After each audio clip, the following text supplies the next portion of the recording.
할렐루야. 오늘도 말씀 앞에 나오신 모든 성도님들을 주님의 이름으로 축복합니다. 서로 인사하겠습니다. 축복합니다.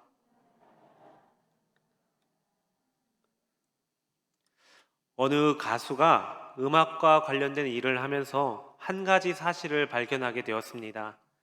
이 자신의 상태를 진단하는 자가 진단법입니다. 만일 자신의 상태를 알고 싶다면은 요즘 자신의 입에서 자주 맴도는 노래가 무엇인가를 살펴보면 된다라고 합니다. 외롭다면 이 외로움에 관한 내용이 흐를 것이고, 절망 가운데 있다면 비관적인 슬픈 노래가 입 가운데 흐를 것이라는 겁니다. 우리 영적 상태도 이와 마찬가지입니다. 자신의 입에 자주 오르내리는 이 찬양이 무엇인지를 살펴본다면 곧바로 자신의 영적 상태를 알아볼 수 있습니다. 주님과 같이 내 마음 만지는 분 없네와 같은 이러한 찬양을 하고 있다면 위로와 치유가 필요한 상태일 것입니다. 우리의 입은 우리 속에 있는 것들을 표현하기 마련입니다. 그런데 더욱 놀라운 것은 이 자기의 입의 노래를 바꾸게 된다면 이 자신의 영적 상태도 바뀔 수 있다라는 것입니다. 만약 자신의 영적 상태를 바뀌길 원한다면 자신의 입술의 찬양을 바꾸면 되는 것입니다. 하나님은 우리의 마음의 고백을 좋아하시기 때문에 그 입술의 찬양을 들으시고 그대로 역사해 주시기 때문입니다. 하나님은 우리의 입에서 어떠한 고백들이 있는지 우리에게 큰 관심을 갖고 계십니다. 하나님이 귀를 기울이실 때 우리가 그분을 찬양하고 그분의 역사와 은혜를 찬송한다면은 하나님께서는 얼마나 감격하시겠습니까? 우리의 삶의 가장 중요한 목적은 하나님을 찬양하고 하나님을 기쁘시게 하는 것입니다. 우리를 창조하시고 구원해 주신 그 하나님을 입술로서, 지혜로서, 영으로서 온 마음을 다해 기쁨으로, 즐거움으로, 감사함으로 항상 평생토록 날마다 찬양하는 삶을 살아가야 되는 것이 우리의 목적인 것입니다. 오늘 본문 말씀은 이 본시의 표자에서 알 수 있듯이 전적으로 하나님께 이 모든 영광을 드리는 감사의 시이며 그분의 위엄과 사랑을 노래하는 시입니다. 본시의 내용 가운데 슬픔이나 비탄이나 원망과 같은 부정적인 단어가 전혀 없습니다. 본시는 마치 물 흐르듯이 너무나도 자연스럽게 처음부터 끝까지 하나님의 영광을 드러내고 있으며 온 땅 모든 만민으로 더불어서 하나님을 찬양할 것을 권하고 있습니다. 시인은 이처럼 하나님을 기쁨과 감사로 찬양 드릴 것을 권유할 수 있었던 이유는 하나님께서 바로 우리를 지으신 분이시며 우리는 거룩한 하나님의 백성이기 때문입니다. 그리고 그분은 우리에게 영원토록 선하심과 인자하심을 베풀어 주고 있기 때문입니다. 이러한 본시에서 발견할 수 있는 중요한 메시지는 첫째로 여호와는 하나님이시다입니다. 둘째로는 하나님은 우리의 창조주가 되어 주십니다. 셋째로 우리는 하나님의 백성이는 것입니다. 넷째는 여호와는 선하십니다. 다섯째는 하나님의 인자하심이 영원합니다. 여섯째는 하나님의 성실하심이 대대에 미칠 것이다라고 오늘 본문 말씀은 우리에게 말하고 있습니다. 우리는 오늘 하나님께서 이 시간 우리에게 주시는 이 말씀을 통해서 과연 하나님을 어떻게 찬양해야 되는 것이며 우리가 하나님을 찬양하는 이유는 과연 무엇인지 함께 나눠보겠습니다. 먼저 첫 번째로 모든 만물은 여호와 하나님을 기쁨으로 찬양해야 합니다. 1절 2절 말씀입니다. 온 땅이여 여호와께 즐거운 찬송을 부를지어다. 기쁨으로 여호와를 섬기며 노래하면서 그의 앞에 나아갈지어다. 오늘 본문 말씀은 다른 신정시와 마찬가지로 여호와 하나님께 올리는 찬양으로 초대하는 내용입니다. 그 가운데 이 본절에서 시인은 온 땅을 향해서 여호와께 즐거이 부를 것을 명령하고 있습니다. 여기서 즐거이 부를지어다라는 말은 소리로 귀가 먹게 하거나 놀라거나 기뻐서 소리치고 있는 것을 표현하고 있습니다. 왕의 행차로 인해서 큰 소리를 외치면서 환호하면서 그렇게 고대 근동 가운데 그 관습을 잘 보여주고 있습니다. 당시 고대 근동에서는 이 전쟁에서 승리한 왕이 개선을 하거나 이 백성들 가운데 행차할 때 모든 백성들이 큰 소리로 환호하면서 왕을 맞이하는 관습이 있었습니다.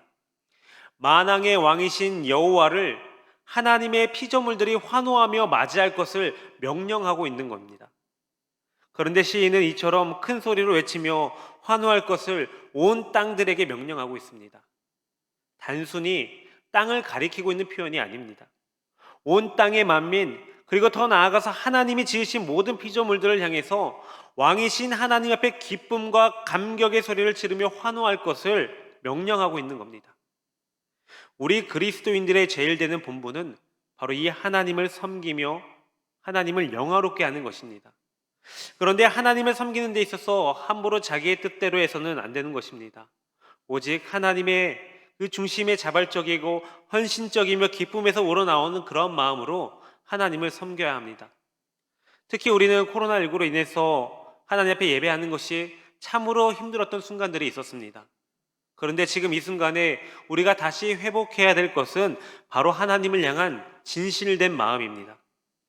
우리는 코로나19로 인해서 예배를 드리는 것이 예전만큼 자유롭지 않다는 것을 알게 되었습니다.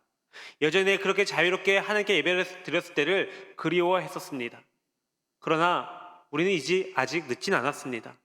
지금 우리가 이렇게 모여서 하나님을 예배할 수 있음에 늘 감사해야 될 것입니다. 그리고 다시 예전의 그 모습이 다시 한번 회복되기를 소망하며 진실된 마음으로 하나님 앞에 나아가야 될 것입니다. 오늘 본문 말씀처럼 이제는 우리가 소리 높여서 하나님을 찬양할 수가 있습니다. 우리의 마음은 그 어떤 소리들보다도 더 큰 외침과 같은 하나님께 기쁨과 감격과 환희로 예배할 수가 있습니다. 그러한 마음으로 하나님께 기쁨으로 나아가게 된다면 어떠한 어려움이 온다 할지라도 어떠한 힘든 상황이 온다 할지라도 하나님이 주시는 은혜로 이전보다 더 큰 은혜가 우리 예배 가운데 임하게 될 것입니다. 저는 저희 아이를 자주 안아주는 편입니다. 퇴근하고 만날 때도 안아주고 아이가 잠을 자기 전에도 안아주고 아이가 기분이 좋을 때도 안아줍니다. 반면에 심지어 화가 나서 짜증을 부리고 있을 때도 자주 안아줍니다. 그런데 이 아이가 기분이 좋을 때는 저에게 푹 안겨서 들어오지만 화가 나 있을 때는 하도 뻣뻣해서 돌기둥을 안고 있는 느낌이 들 때가 많습니다. 여러분, 하나님의 마음도 이러할 것입니다. 하나님도 우리가 기쁜 마음으로 즐거움으로 하나님 앞에 나아가 예배한다면 하나님께서는 더욱 기쁨으로 그 예배를 받아주실 것입니다. 그러나 우리가 예배를 드릴 때 아무런 감정 없이 예배한다면 하나님께서는 그 예배를 기뻐하시지 않으실 것입니다. 결혼한 지 얼마 되지 않은 남자와 여자가 있었습니다. 이 둘은 결혼한 지 얼마 되지 않아서 항상 사랑하는 관계 가운데 있었습니다. 그러던 중에 TV에서 중계되고 있는 미스 코리아 대회를 시청하게 됩니다. 이때 여자가 남자에게 묻습니다. 자기야, 자기는 내가 저 10번처럼 섹시해서 결혼했어? 아니면 저 16번처럼 예뻐서 결혼했어? 아니면 저 24번처럼 청순해서 결혼했어? 여러분, 남편의 반응이 어떤지 아십니까? 남편이 한참 아내를 쳐다보면서 이렇게 이야기합니다. 응, 당신의 그런 유머 감각 때문에 결혼했어. 성도 여러분, 우리는 착각 가운데 살아가고 있습니다. 예배 드리면 끝났어. 내 할 일 다 했어. 그런 착각을 하고 살아갑니다. 그러나 우리는 하나님께 예배를 드림으로 인해서 그 목적에만 있는 것이 아닙니다. 예배를 통해서 우리의 기쁜 마음으로 하나님께 드림으로써 하나님을 기쁘시게 하는 것, 그것이 바로 우리들의 의무인 것입니다. 우리는 항상 하나님을 예배하기에 하나님께서 기쁘심으로 다 받으셨다라고 생각합니다. 그러나 그것은 우리가 행위만 한 것뿐이지 그 예배 가운데 기쁨과 즐거움이 없기 때문에 우리의 삶의 변화가 일어나지 않게 되는 것이고 우리는 예배자로서의 삶을 살아갈 수 없는 것입니다. 이 세상에는 하나님께서 지으시지 않는 것이 단 하나도 없습니다. 하나님은 우리의 창조주가 되시며 우리를 다스리시는 왕이시며 우리를 구원의 길로 인도해 주시는 목자 되어 주시는 분이십니다. 그렇기 때문에 피조물된 우리들은 하나님을 예배하는 것이 당연한 것입니다. 뿐만 아니라 그 예배가 억지로 의무로 아무런 감정 없이 드리는 그러한 예배가 아니라 기쁨으로 즐거움으로 하나님을 찬양해야 되는 것입니다.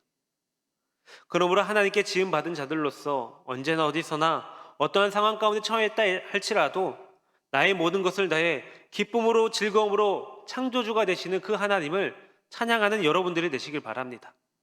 모든 만물들과 함께 하나님의 기쁨으로 예배하여서 하나님을 영화롭게 하는 그러한 저와 여러분들이 다 되시기를 주님의 이름으로 축복합니다. 이제 두 번째로 우리의 찬양의 대상은 오직 여호와 하나님 한 분입니다. 3절 4절 말씀입니다. 여호와가 우리 하나님이신 줄 너희는 알지어다. 그는 우리를 지으시니요 우리는 그의 것이니 그의 백성이요 그의 기르시는 양이로다. 감사함으로 그의 문에 들어가며 찬송함으로 그의 궁정에 들어가서 그에게 감사하며 그의 이름을 송축할지어다. 오늘 본시의 전반부인 1절, 2절 말씀 가운데서 시인은 여호와께 올리는 환희의 찬양으로 초대한 다음에 이제 본시의 중반부인 이 3절, 4절 말씀에서는 창조자요 목자로서의 그 여호와의 절대 권위를 선포하면서 그에 대한 찬양과 경배를 촉구하고 있습니다. 이러한 내용은 하나님과 자신들과의 관계를 바로 알라라는 선포로 본문의 내용을 시작하고 있습니다. 이러한 본문 3절 말씀을 원문으로 살펴보게 되면은 너희들은 여호와 그가 하나님이신 줄을 알지어다입니다. 원문에는 우리라는 단어가 없고 그가라는 인칭 대명사가 쓰여져 있습니다. 우리라는 단어를 첨가한 이 성경의 번역은 하나님과 그를 섬기는 백성들 간의 이 친밀성을 나타낸다는 점에서 큰 장점이 있습니다. 그러나 원문이 전하는 그 강조점과는 거리를 두고 있습니다. 원어 성경에서 시인이 우리가 아닌 이 그가로 사용하고 있는 그 이유는 시인이 말하고자 하는 그가 바로 하나님에 해당하는 이 엘로힘을 나타내기 위해서입니다. 이를 통해서 다시 번역하자라면은 여호와 그 자신이야말로 하나님이신 줄 알지어다라는 것입니다. 이는 오직 그만이 참된 신이시며 이스라엘의 하나님이심을 강조하고 있는 것입니다. 어떠한 사람은 자기가 평생 가운데 하나님으로부터 은혜를 받지 못했기 때문에 그분을 기쁨으로 섬길 이유가 단 한 가지도 없다라고 생각합니다. 하지만 우리에게는 하나님을 기뻐해야 될 가장 큰 이유가 있습니다. 그것은 하나님께서 바로 우리 한 사람 한 사람을 지으신 분이기 때문입니다. 우리는 바로 그분의 소유이기 때문입니다. 우리 모두는 미생물로부터 진화해서 생겨난 그런 존재거나 혹은 어떤 우연에 의해서 갑자기 나타난 그런 존재가 아닙니다. 영원전부터 하나님께서 친히 계획하셨다가 마침내 때가 참에 우리를 이 땅 가운데 보내주신 것입니다. 더욱이 우리는 스스로의 죄와 허물로 인해서 영원히 죽을 수밖에 없었던 존재입니다. 그처럼 허무한 존재에 불과한 우리를 하나님은 그 크신 긍휼과 자비로서 우리의 죄를 속량하여 주시고 영원한 사망에서 영원한 생명으로 우리를 구원해 주신 것입니다. 뿐만이 아니라 하나님은 우리 한 사람 한 사람을 당신이 가장 아끼시고 소중히 여기시는 존재로 삼으시고 우리를 영원히 버리지 않으심으로 항상 주님 곁으로 인도해 주시는 분이십니다. 이 놀랍고 큰 은총 안에 있는 우리가 어찌 하나님을 찬양하지 않을 수 있겠습니까? 제가 예전에 10년 전 가운데 일본 단기 선교를 다녀올 때였습니다. 일본 단기 선교 가운데서 선교사님께서 이런 이야기를 해주셨습니다. 선교사님께서는 일본에서 가장 큰 문제는 일본에는 민족적인 철학이 없다라는 것입니다. 일본 사람들은 이랑을 섬기고 있는 것을 제외하고는 자신들의 생각이 전혀 없다라는 겁니다. 그래서 민족적으로 철학이 없어서 개인적으로 어느 사물을 자신들의 신으로 만들고 그 신을 따르는 관습이 있다라는 겁니다. 그래서 아마도 전 세계 가운데 신이 제일 많은 나라가 아닐까 싶다라고 말씀하셨습니다. 그러면서 일본에서 어느 목사님께서 예수님을 믿게 된 사연을 이야기해 주셨습니다. 그 내용은 바로 이렇습니다. 일본의 어느 골목이 있었습니다. 이 골목은 밤 10시가 지나가게 되면은 그 골목에 있는 여러 물건들 가운데서 귀신들이 출몰하게 된다라고 합니다. 그런데 그 귀신들에게 해를 입지 않기 위해서는 그 귀신이 좋아하는 주문을 외우게 된다면은 안전하게 통과할 수 있다라고 했습니다. 예전에는 시골이어서 물건들이 몇 개 없었는데 이제는 도시가 되고 사람들이 많아지다 보니까 많은 물건들이 생겨나기 시작했습니다. 그래서 그 물건들에 많은 사람들이 신을 붙이게 되었고 그 신을 붙인 자들이 그 신에게 안전하게 보호받는 주문들을 만들게 되었다고 합니다. 어느 한 청년이 집을 가려면은 이 골목을 지나가야 되는데 매일같이 수많은 주문을 외우며 수고하는 일을 했다라고 합니다. 그런데 어느 날 이 청년에게 어떤 사람이 찾아옵니다. 그리고 그 사람은 그 청년에게 모든 주문을 한 번에 해결해 줄 수 있는 방법 하나를 소개해 줍니다. 그것은 바로 우리가 너무나도 잘 알고 있는 사도신경을 통한 신앙 고백이었습니다. 사도신경의 처음 시작이 나는 전능하신 아버지 하나님 천지의 창조주를 믿습니다입니다. 이 청년은 이 첫 문장만을 듣고 이보다 더 큰 신은 없다라는 것을 깨닫게 됩니다. 천지를 창조하셨기 때문에 모든 신들 위에 있다라는 것입니다. 그렇게 하나님을 찬양하며 이 청년은 나중에 목사님이 되어서 일본의 훌륭한 지도자가 되었다고 합니다. 성도 여러분, 세상에는 많은 신들이 있습니다. 그러나 그 신들은 모두 거짓된 신들입니다. 우리의 찬양의 대상이 되지 못합니다. 이 신들의 형상은 사람들이 만들어낸 허구일 뿐입니다. 그것은 결코 생명도 없는 것이고 호흡도 능력도 없는 것입니다. 사람들을 구하는 그 기도를 들을 수 있는 귀조차 없는 것들입니다. 그럼에도 사람들은 자신들이 만든 이 나무 조각이나 금속 등에 불과한 이 우상에 절하고 복을 빌고 있습니다. 참으로 어리석은 모습입니다. 그러나 우리 하나님은 사람들이 만들어내거나 지어낸 존재가 아니십니다. 그는 어느 우상과 전혀 다른 존재로서 사람들을 만드시고 세상 모든 만물들을 창조하신 그런 분입니다. 게다가 모든 만물을 다스리시며 운행하시는 우리 하나님 여호와 하나님은 하늘과 온 땅과 온 피조세계 가운데 유일하게 경배받기에 합당하신 유일한 분이십니다. 우리의 찬양의 대상은 모든 만물을 창조하신 창조주 하나님이십니다. 우리의 찬양의 대상은 우리를 다스리시는 만왕의 왕이신 하나님 한 분이십니다. 우리의 찬양의 대상은 온 세계와 열방 가운데 지존하신 이름 여호와 하나님 한 분이십니다. 이러한 여호와 하나님을 찬양하는 그러한 저와 여러분들이 다 되시기를 주님의 이름으로 축복합니다. 이제 마지막으로 세 번째로는 하나님의 선하심을 찬양해야 합니다. 5절 말씀입니다. 여호와는 선하시니 그의 인자하심이 영원하고 그의 성실하심이 대대에 이르리로다. 오늘 본문 말씀에서 여호와 하나님을 선하시다라고 고백하고 있습니다. 여기서 선하시다라는 말은 악의가 없는 선함뿐만이 아니라 더러움이 없는 아름다운 상태를 가리키는 말입니다. 하나님이 세상을 창조하시면서 보시기에 좋았더라고 선포하신 그 표현이 바로 이 선하심입니다. 인간의 타락 이전의 피조세계의 상태가 바로 이 선하신 모습이었으며 이 선하심은 그 성품과 그 존재 자체가 선하고 아름다운 하나님으로부터 나오는 것입니다. 그러므로 여호와가 선하시다라는 사실은 그가 행하는 모든 행위가 다 선한 행위다라는 사실을 말해주고 있는 겁니다. 이러한 하나님의 선하심을 고백하는 내용들은 오늘 본문 말씀에서 뿐만이 아니라 성경 여러 곳곳에서 나타나고 있습니다. 이처럼 공통적인 고백들이 성경 여러 곳곳에서 발견되고 있는 것은 그 역사 가운데 하나님께서 당신의 백성을 향한 한결같으신 그 선하신 은혜를 우리에게 베풀어 주고 계시기 때문입니다. 시인은 하나님께서 바로 이러한 분이시기 때문에 온 땅을 향해서 선하신 이 하나님을 찬양할 것을 촉구하고 있습니다. 하나님은 당신의 백성들을 필요하실 때만 잠깐 관심을 보이시다가 실증이 나면 그냥 내팽개쳐버리는 그러한 분이 아니십니다. 하나님은 비록 당신이 사랑하는 자의 삶이 당신의 뜻 가운데서 멀어져 있다 할지라도, 그 영혼이 크고 엄청난 허물 아래 있다 할지라도 그 영혼을 영원히 기억해 주시는 분이 바로 우리 하나님이십니다. 인간의 편에서 하나님의 품을 떠나기도 하고 또 즐겨서 하나님을 섬기기도 하는 등 많은 우여곡절들을 경험한다 할지라도 당신의 백성을 향한 그 하나님의 관심은 결코 변함없으시고 영원하신 것입니다. 그러니 이러한 하나님의 신실하심을 우리가 어찌 감히 찬양하지 않을 수 있겠습니까? 2002년 대한민국 국민이라면은 대부분 같은 감동을 느꼈던 순간이 있었을 것입니다. 바로 2002년 한일 월드컵에 있었던 우리나라 축구 국가대표에 선전했던 모습입니다. 그중 4강 신화의 주역이었던 이영표 집사님이라는 분이 계십니다. 이영표 집사님은 이 2002년 한일 월드컵 개막 사흘 전에 부상을 당합니다. 근육이 12cm가 찢어지는 그러한 부상을 당하게 됩니다. 6주 진단의 회복까지 석 달 이상 걸린다라는 통보를 받게 됩니다. 깁스를 하고 아파서 쩔뚝거리면서 월드컵을 포기할 수밖에 없는 상황에 이르게 되었습니다. 1년 반 동안이나 하나님 월드컵에 나가서 좋은 성적을 얻게 해주셔서 그래서 유럽에서 프로 선수를 할 수 있게 해주세요라고 그렇게 기도했지만 그만 부상을 당하고 만 것입니다.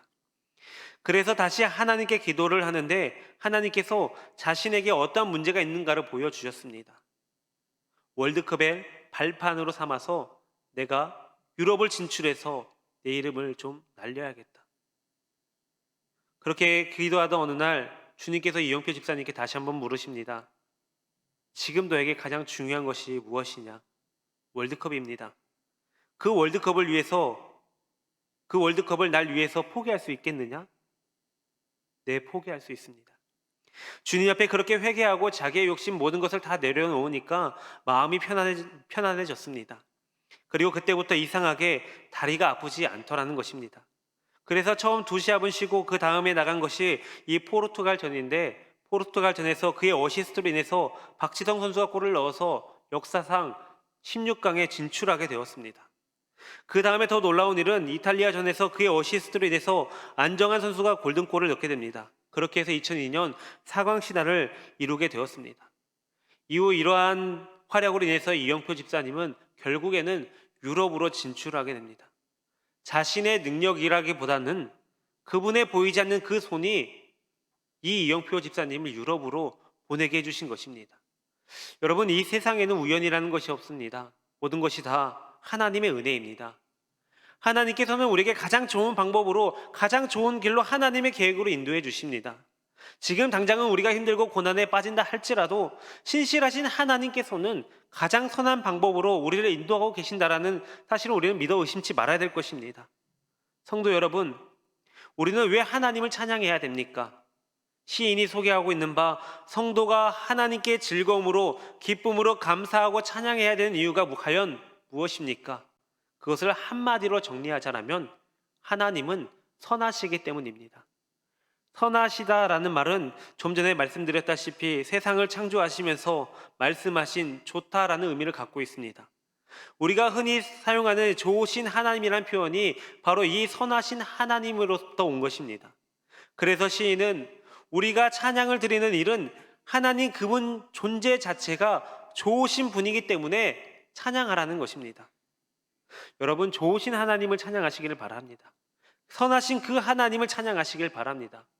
우리에게 가장 좋은 방법으로, 우리에게 가장 좋은 길로 인도하시는 그 하나님의 선하신 계획을 함께 찬양하는 그러한 저와 여러분들이 다 되시기를 주님의 이름으로 축복합니다. 사랑하는 성도 여러분, 우리는 예배를 드릴 때 어떻게 예배를 드려야 되겠습니까? 먼저는 우리의 예배의 대상이 여호와 하나님이시라는 것을 명확하게 알고 예배해야 합니다. 그는 우리를 지으신 자이시며 기르시는 자입니다. 우상과 같이 허무한 자가 아닙니다. 그는 비록 우리 눈에 보이진 않지만 살아계시며 지존하시는 절대 초월하신 분으로서 이 세상과 우리들의 삶을 그 넓고 깊은 경륜과 섭리로 다스리시는 분이십니다. 사실 이 예배라는 말 가운데 감사라는 의미가 내포되어져 있습니다. 감사가 빠진 예배는 하나님을 기쁘시게 할 수가 없습니다. 감사가 없는 예배는 하나님을 감동시킬 수가 없습니다. 그러므로 우리는 하나님께 예배를 드릴 때 감사함으로 예배를 드려야 하는 것입니다. 그렇기 때문에 우리가 하나님을 영화롭게 하며 그분을 찬양하며 살아갈 때 어떠한 의무감이나 억지의 모습이 아니라 선하신 하나님께서 우리에게 항상 은혜와 사랑으로 보호하시며 함께하여 주심을 감사하며 즐거움으로, 기쁨으로 찬양해야 된다는 것입니다. 오늘 말씀을 시작할 때 말씀드렸던 그 이야기를 기억하십니까? 우리의 심리적 상태는 우리의 입술을 통해서 나오는 그 노래를 통해서 알 수 있다는 것입니다. 그러므로 우리들의 입술의 노래가 하나님을 기쁘시게 하는 찬양이 넘쳐나기를 소망합니다. 주님께 감사와 기쁨이 되는 찬양이 넘쳐나기를 소망합니다. 우리들의 마음이 항상 하나님을 인해서 즐거워하고 기뻐함으로 늘 하나님을 찬양하기를 소망합니다. 내 삶의 위로가 되시며 기쁨이 되시는 하나님을 언제나 나의 모든 것을 다해서 찬양함으로써 하나님을 기쁘시게 하는 그러한 저와 여러분들이 다 되시기를 주님의 이름으로 축복합니다. 기도하겠습니다. 찬양과 존귀와 영광을 받으시기에 합당하신 하나님 감사합니다. 이 시간 우리가 하나님 앞에 온 몸과 마음과 정성을 모아 드리는 이 예배를 통해서 하나님께 영광을 돌리게 하여 주시고 또 하나님의 귀한 은혜를 받는 시간이 되게 하여 주시니 참으로 감사합니다. 우리는 하나님 앞에 항상 죄인들이지만 하나님의 은혜로 하나님을 예배하며 찬양하오니 선하신 하나님께서 늘 우리와 동행하시어서 가장 좋은 길로 우리를 인도하여 주옵소서. 거룩하신 하나님, 이제 우리가 하나님을 더욱 감사함으로 예배하기를 소망합니다. 그저 예배의 자리에 왔다가 가는 그러한 자들이 아니라 하나님께 감사함으로 기쁨으로 경배하는 자들이 되게 하여 주옵소서. 그리하여 날마다 우리의 입술에서 하나님을 찬양하는 기쁨의 소리가 끊이지 않도록 인도하여 주옵소서. 삶 가운데서도 하나님을 찬양하며 영광을 돌리게 하여 주시고, 하나님을 예배하는 자리에서도 기쁨으로 하나님을 찬양하며 영광 돌리는 자들이 되게 하여 주옵소서. 매 순간 하나님만 찬양하며 기뻐하는 자들이 되도록 늘 함께하여 주실 줄 믿사오며, 거룩하신 우리 주 예수 그리스도의 이름으로 기도하옵나이다. 아멘.